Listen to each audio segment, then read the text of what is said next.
Eu não sei como você consegue votar num cara que é desaforado, desbocado, que fala tantos palavrões. Um cara que diz até ser defensor das armas. Essa é a crítica dos esquerdistas aos cristãos que querem votar num candidato que não seja de esquerda. Essa é a crítica deles. A pergunta é, quando você, cristão, vai escolher um representante para a sua cidade, para o seu estado, para o país, você vai usar a Bíblia como parâmetro para escolher um líder religioso? Você não pode. Para escolher um marido para você não pode. Para escolher um guia espiritual para você não pode. Para escolher alguém que é santo como você, temente a Deus, você não pode. Porque a Bíblia não pode ser usada para você fazer escolha de um representante político. Você pode usar a Bíblia como parâmetro das ideias dos políticos que estão na eleição, para escolher qual deles é menos prejudicial à palavra de Deus.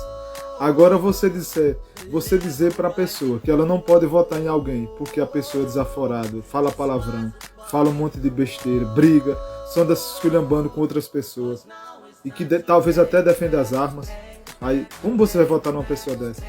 Aí ele usa como critério, como desculpa, textos bíblicos que representa como nós devemos escolher um líder espiritual, como nós devemos escolher uma pessoa para o nosso casamento, no caso a mulher encontrar o seu marido, ou o marido encontrar a sua mulher, como nós escolhermos um representante para a nossa instituição religiosa, como deve ser o perfil, mas não é isso. Na hora de você fazer o voto, na hora de você fazer a sua escolha para definir em quem votar, você tem que escolher alguém que tenha ideais parecidos, os mínimos possíveis, com aquilo que está nas Sagradas Escrituras.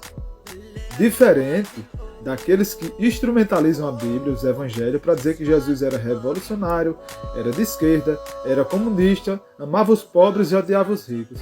Isso aí é mau caráter e desonestidade intelectual. Essas pessoas são as mesmas que criticam você por votar em alguém que defende as armas. E eles instrumentalizam o Evangelho para defender a causa ideológica deles, que é o socialismo e o comunismo. Então você não pode votar em alguém querendo que ele seja o seu marido, o seu pastor, o seu líder espiritual, um anjo, um santo que nasceu de novo, uma pessoa que recebeu a nova natureza de Cristo. Não é isso. Porque todos eles não representam nenhum a palavra de Deus. Nenhum deles. Agora, das ideologias que eles defendem, qual deles tem ideologia menos afrontosa e menos prejudicial à sua vida cristã prática? Porque, um exemplo, se a Bíblia diz que nós não podemos tirar a vida de alguém, um assassinato, e você defende um candidato que é a favor do assassinato, então esse candidato não se encaixa com a sua fé. Se a Bíblia diz que o homem seja marido de uma só mulher, e você tem um candidato junto com partidos e representantes desse partido que aprovam a poligamia, leis para flexibilizar o casamento e aprovar a poligamia, esse partido ele está violando um princípio cristão. Então você não pode votar nesse partido.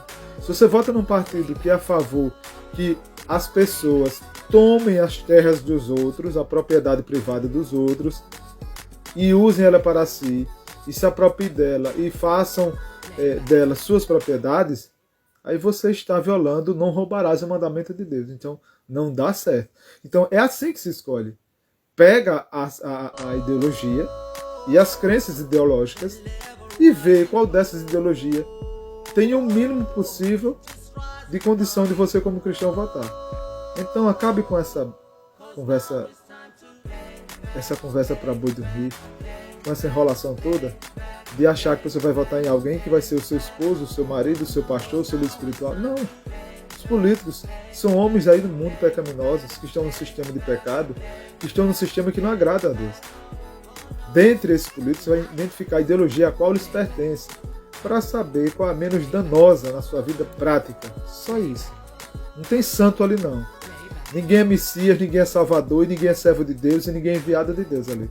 A Bíblia manda a gente respeitar e submeter às autoridades, coisa que muito cristão aí de esquerda não quer fazer, tá certo? Então, primeiro, obedeça a palavra de Deus, leia a carta de Romanos, capítulo 12, 9 ao 7, para você respeitar as autoridades e depois você querer impor que alguém Uai, seu app de vídeos curtos.